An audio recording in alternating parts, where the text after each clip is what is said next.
Han, papasok na ako sa trabaho. Sige. Han, mag-iingat ka ha. Sige, yung Han. towel mo laging nasa likod mo. Okay? Baka kasi mapagalitan pa ako ng boss ko. Oo, pero mag-iingat ka. Alam mo naman ngayon ang panahon, masyadong mainit para sa... Salamat Han, napaka-bait mo talaga sa akin, napaka-supportive mo.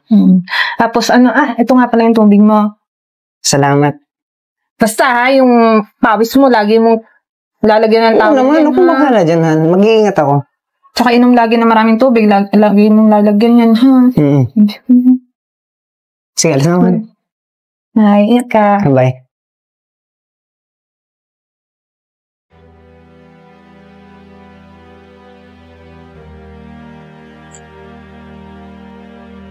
Ba't wala dito? Ba't wala dito?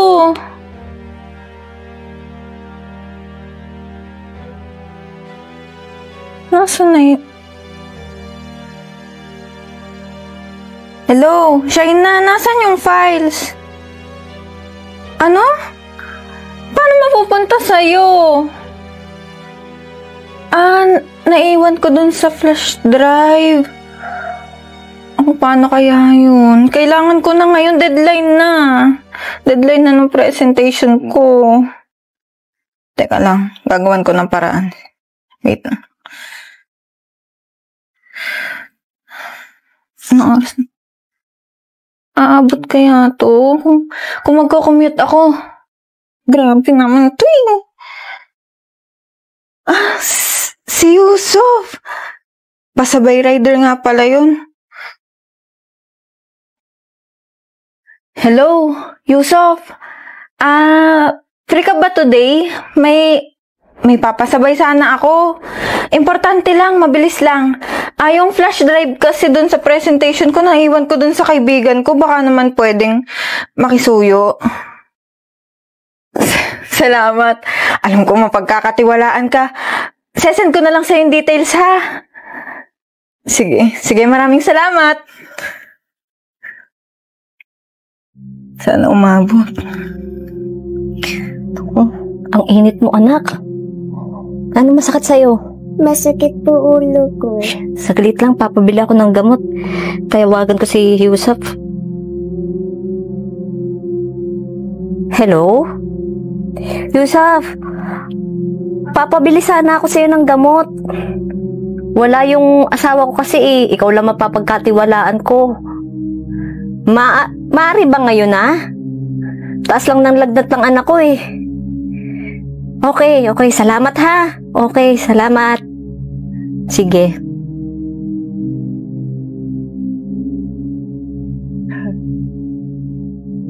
Saglit lang. Ano kaya? Darating na si Willie. Wala pa kang tanghalian.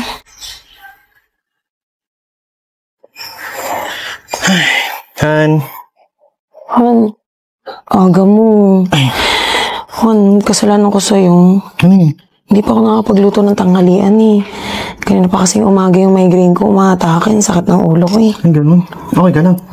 Okay naman. Kainom ko lang ng gamot pero parang kulang pa rin ako sa tulog. Sige, may laman ba yung ref natin o wala? Parang ubos na eh. Hindi pa ako nakapamalengke. Ganun. Sige, ano na lang. Bili na lang tayo ng luto na. Pa-deliver na lang siguro tayo, no? Oo nga, no? Oo, kay Yusuf. Mabilis yun. Ayun. Sige, alam kong gutom ka na eh. Tawagan mo na lang sa ano.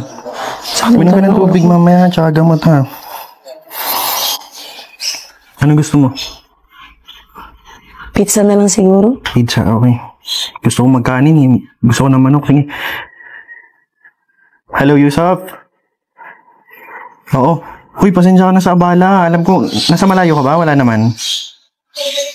Oo, papadeliver sana kami nihan ng pizza at saka ng manok. Oo, yung luto na. Masakit kasi yung ulo niya. Hindi kasi makapagluto eh. Kadadating ko lang din galing trabaho. Sige. Naku, maraming salamat ha. Sige. Okay. Salamat, Yusuf. Ingat. Sok. Tara mo na sa loob. Biga ka muna doon. Antayin na lang natin mamaya. Sige. Dito na kaya natin antayin. Kaya natin pumasok. Okay na sa'yo.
Yan.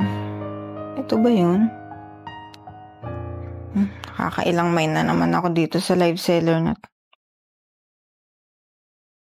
Si Yusuf ba to? Kakaawa naman siya.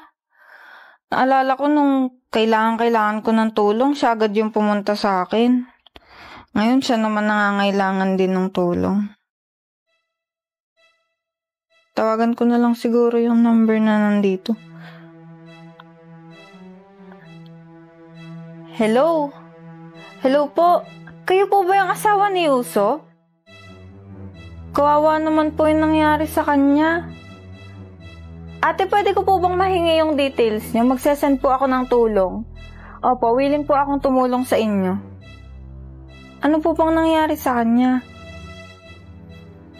Naku, siguro po dala na rin ng sobrang pagtatrabaho. Sobrang sipag din po kasi ng asawa niyo.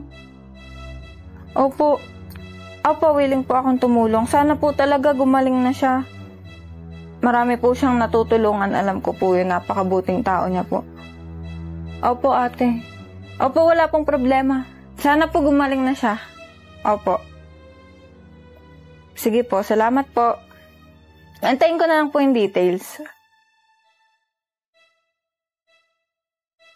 Ba yung nangyari sa kanya? Sana naman mabilis na yung paggaling niya.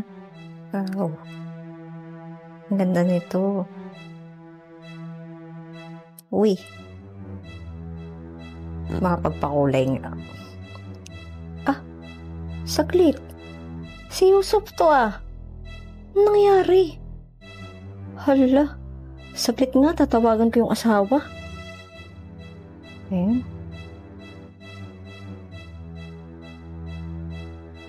Hello? Ito po ba yung asawa ni Yusuf? Ano po nangyari sa kanya?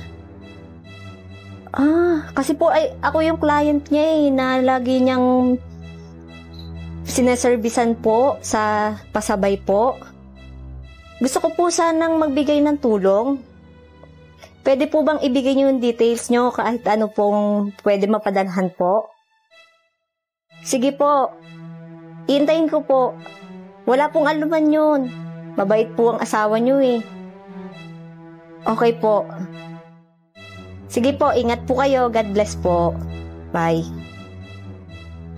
Ay, naku. Buhay nga naman. Han! Sakto. Bibili sana ako dun eh. Ano bibilin mo? Fries, kung meron. Price, teka lang, meron akong masamang balita eh. Nagbukas ka ba ng Facebook ngayon, Han? Hindi pa ulit. No, tingnan mo yung nangyari kay Yusuf, parang na-aksidente yata. Tingnan mo ako siya ngayon. Hindi ko kasi agad na tingnan kanina ng masyado eh. Check mo nga, Han. Kawawa eh. Hala, oo nga, Han. Oo nga, siya ngayon, diba? Natake siya, habang nagde-deliver. Grabe, kawawa naman. Ako, ito, may nakalagay na cellphone number ng asawa. Sige nga, Han. Tawagan natin. Oo, tawagan natin. Kawawa naman eh. Yan, nagre-ring na. Hello po? Good afternoon po. Apo, ito po yung asawa ni Yusuf. Okay po, ma'am. Kasi, kaibigan po kami ni Yusuf. Mga suki po niya kami kapag nagde-deliver po siya. Nakita po namin yung post niya sa Facebook, alalang-alala po kami ng asawa ko. Siguro po, kahit sa maliit na paraan, makatulong po sana kami. Opo, sige po. Sa GCash na lang po. Opo, wag po kayong mag-alala dadamay po namin sa dasal namin yung asawa niyo. Baka tatag po kayo ng loob ha. Gagaling po si Yusuf. Mabait na tao po yan. Opo. Maraming salamat din po, ate. Sige po. Tumamang bata, no? Sige, sendan na lang natin ang Init kasi ng panahon ngayon. Kaya ka na lumabas. Pumasok na tayo dun sa loob. Sige nga. Wala nga pala tayong pagde-delivera ng fries, no? Sige, dyan na lang. Ano na lang yun dyan?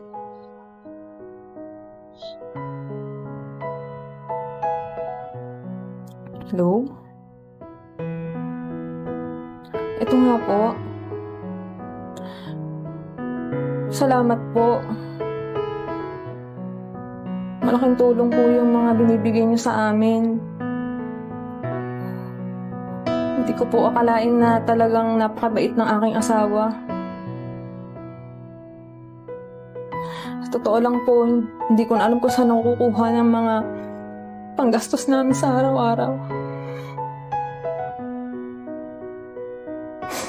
Nagbabayad po kasi kami ng ilaw ngayon. Ngayon, malapit na po kami maputulong eh. Mga panggastos po ng mga anak ko. Malaking tulong po talaga yun. Ngayon, pwede na po siya makalabas kasi stable na po yung kanyang sitwasyon. Iniisip ko nga ho kung saan kami kukuha ng pang-maintenance niya.